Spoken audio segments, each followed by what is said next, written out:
birth of Christ, which you consider as historical event. That was a correct guess. That is what you will say. So that's the typical answer, birth of Christ. So when you state your year of birth, you are forced to tie it up to the birth of Jesus. And indirectly we are claiming that he was a historical figure, he was born so many years ago. What is your evidence for it?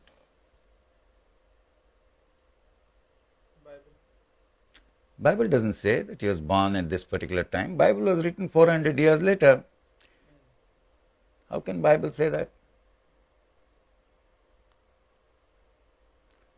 So Jesus is a myth, not a real historical figure. There is no evidence of any sort. I mean, there are these issues that some Roman historian wrote something about it and so on. That's a forgery. Didn't write about it. So point I'm making is that you are forced to make a false historical statement.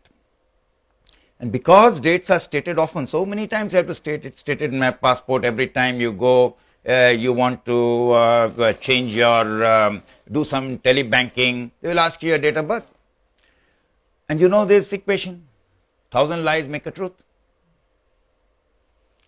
And billions of people believe that there really was a Jesus because of this. And who was born at the beginning of the calendar. Now, let me put it like this.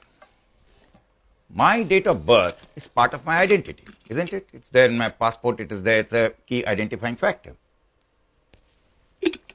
Why should I have to tell this kind of a lie? I want to describe my identity truthfully. So what should I do? It becomes a big problem. I have to tell a long story. So I have to first say that there was no historical Jesus. That just because you keep saying it doesn't mean there was a historical Jesus.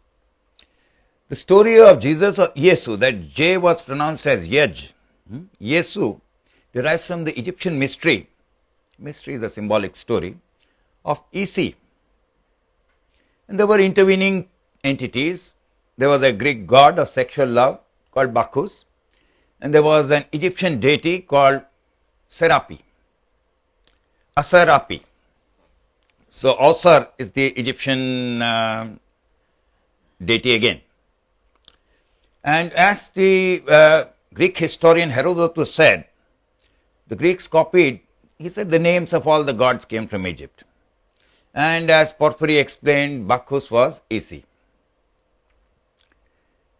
So that looks like a picture of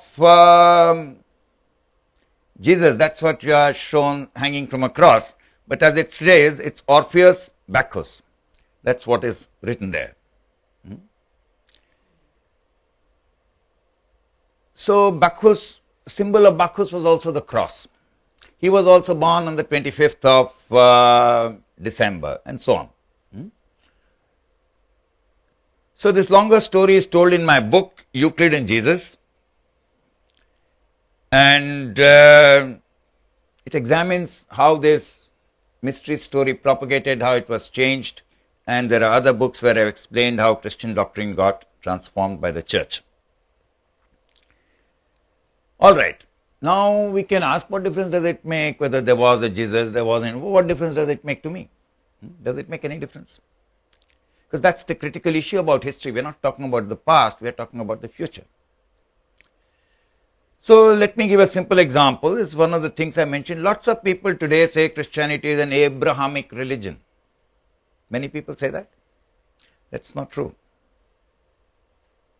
It's not true because if you see this derivation, that it is coming from Egypt, and you see the beliefs of pre-Nicene Christians like Origen of Alexandria, they're very similar to the current samskar of Hinduism. In fact, Augustine accuses Porphyry of following the modes and traditions of Ind. And this is described in great detail in my book, 11 Pictures of Time, and I have got quotes from Origen's De Principiis on my website, what kind of beliefs he has. So that depends upon time beliefs, and those time beliefs are critical, for example, to science. Calendar is also an aspect of measuring time.